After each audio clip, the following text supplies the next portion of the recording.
The rain was coming down in sheets the first time John Kennedy drove past the crumbling gates of St. Mary's Orphanage.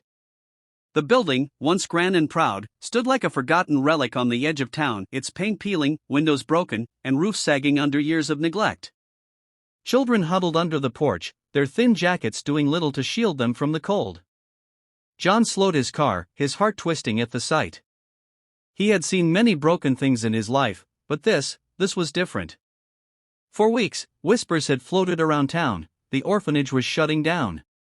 Donations had dried up, the roof leaked like a sieve, and the staff was stretched beyond exhaustion. The children, dozens of them, would soon be scattered across already overburdened foster homes. No one seemed to care enough to intervene. No one, that is, until John. John wasn't a billionaire. He wasn't even the wealthiest man in town. He was a businessman with grit, known for his sharp mind, plain-spoken honesty, and a heart bigger than most would guess. He hadn't planned on stopping that day. But as he saw the kids huddled together, something deep inside him stirred a memory he never spoke of. John had grown up poor. He had never lived in an orphanage, but he knew what it felt like to go to bed hungry, to pray for warmth, to wish anyone would notice. The very next week, John walked into St. Mary's with his usual no-nonsense stride. The weary headmistress, Mrs. Parker, looked up from her cluttered desk, surprise etched across her face. "Mr. Kennedy? What brings you here?" "I want to buy it," John said simply, gesturing toward the deteriorating building.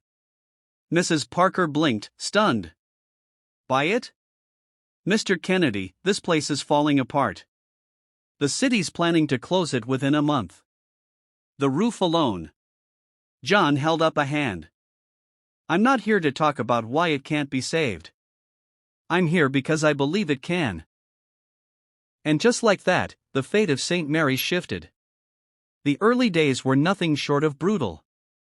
John invested his savings, sold off one of his properties, and poured nearly every resource he had into the orphanage. Contractors scoffed when they saw the damage. Termites had eaten away at beams, water had destroyed ceilings, and the playground was nothing more than rusted swings and cracked concrete. But John refused to back down. He spent long nights alongside volunteers, hammering, painting, and repairing. Neighbors who once ignored the orphanage began showing up, bringing tools, hot meals, and donations. Slowly, the gray skeleton of St. Mary's began to come alive again. But rebuilding walls was the easy part.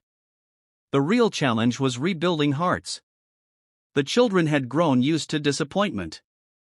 When John first tried to talk to them, they stared back with guarded eyes, as if waiting for yet another adult to walk away.